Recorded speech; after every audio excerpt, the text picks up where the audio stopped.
안녕하세요. 소아청소년과 전문의 정희비입니다. 지금 대한민국은 0.72명이라는 세계 최저 수준의 합계 출산율을 기록하고 있습니다. 그런데 이 꺼져가는 출생아 수 속에서 오히려 폭발적으로 증가해서 세계 1위를 기록한 지표가 있다는 사실을 알고 계셨습니까? 다태 임신이 급증하고 있는 한국 현실에서 2025년 8월 25일 한국보건사회연구원이 발표한 한국의 다태아 출생 추이와 과제 보고서는 전 국민이 꼭 알아야 할 내용입니다. 그래서 오늘은 저출산 시대의 역설, 대한민국 다태아 출생의 놀라운 현주소와 그 이면에 감춰진 위험한 진실을 알려드리고자 합니다.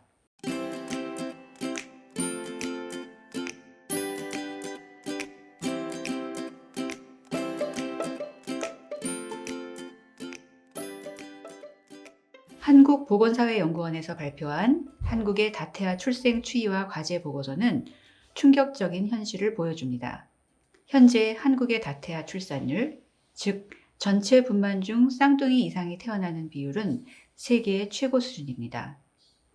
데이터를 비교할 수 있는 국가들 중에서 그리스에 이어서 두 번째로 높습니다.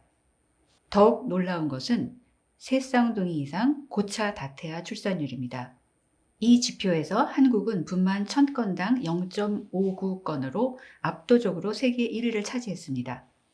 이는 2위인 그리스와도 상당한 격차를 보이며 전체 평균의 약 3배에 달하는 수치입니다. 다른 나라들을 보면 2010년 전후로 대부분 다태아 출산율이 감소하고 있는데 한국은 계속해서 증가하고 있습니다. 또한 대부분의 선진국에서는 보통 합계 출산율이 떨어지면 다태아 출산율도 함께 감소합니다. 그런데 오직 한국만이 합계 출산율이 전 세계 유례 없이 수직으로 급감하는 동시에 다태아 출산율은 거꾸로 치솟으면서 두 지표가 기이한 X자 형태를 그리고 있습니다.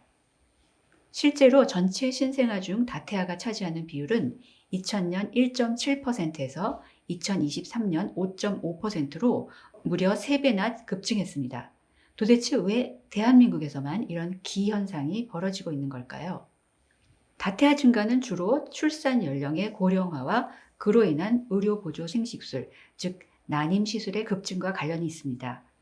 자연 임신에서 다태아가 생길 확률은 약 1 내지 2%에 불과하지만 난임 시술의 경우 이 확률은 30 내지 40%까지 높아집니다.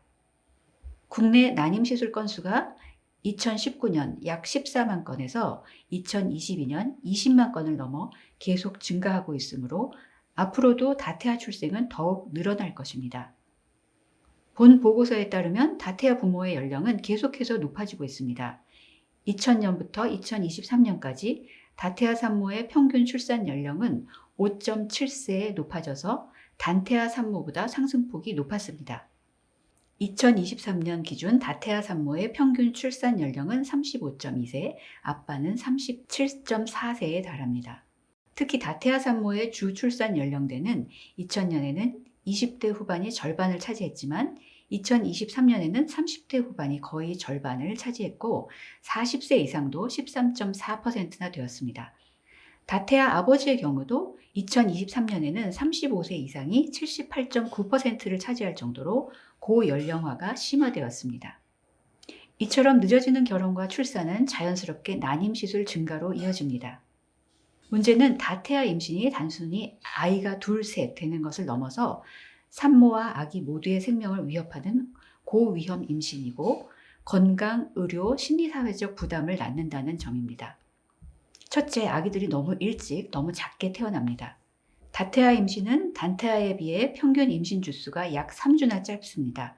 보고서에 따르면 2023년 기준 다태아 10명 중 7명 이상이 조산이었습니다. 이는 단태아 조산율과 비교하면 10배가 넘는 엄청난 차이입니다. 특히 28주 미만으로 태어나는 극조산 비율은 지난 20여 년간 약 5배나 증가했습니다. 이 조산은 곧바로 저체중 문제로 이어집니다. 2023년 기준 다태아의 평균 출생 체중은 2.33kg으로 단태아보다 840g이나 작았습니다. 정상 체중으로 태어난 다태아는 40.5%에 불과했고 절반이 넘는 53.5%가 저체중아, 6.1%는 1.5kg도 되지 않는 극소저체중아로 태어났습니다. 이런 아기들은 신생아 집중치료실에서 수많은 합병증과 싸워야 하고 의료비는 단태아보다 4, 5배 더 높습니다. 호흡기, 신경계 질환부터 장기적으로는 발달장애나 학습장애로 이어질 가능성도 큽니다. 둘째, 부모의 심리사회적 부담이 훨씬 큽니다. 다태아를 임신한 산모는 임신 중독증이나 임신성 당뇨 같은 합병증 위험이 2배, 3배나 더 높습니다. 출산 후 고통은 더욱 심각합니다. 한 조사에서는 다태아 산모의 30.2%가 고도 우울증을 앓는 것으로 나타났습니다.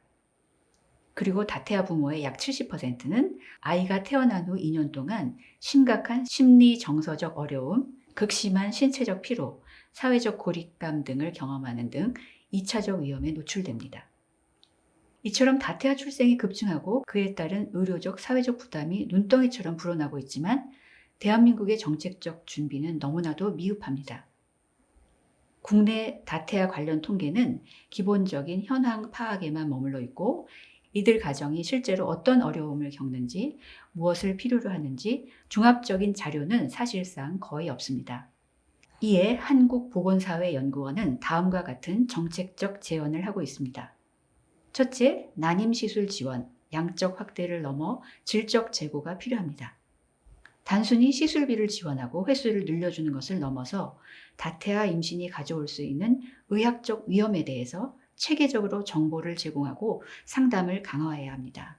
이를 위해서 난임시술 시 배아 이식 가이드라인을 재검토해서 예를 들어서 단일 배아 이식을 권장하는 등 다태아 임신의 고위험에 대한 의료 정보 및 상담 강화, 그리고 다태아 임신 및 양육 정책 로드맵 구축이 논의되어야 합니다.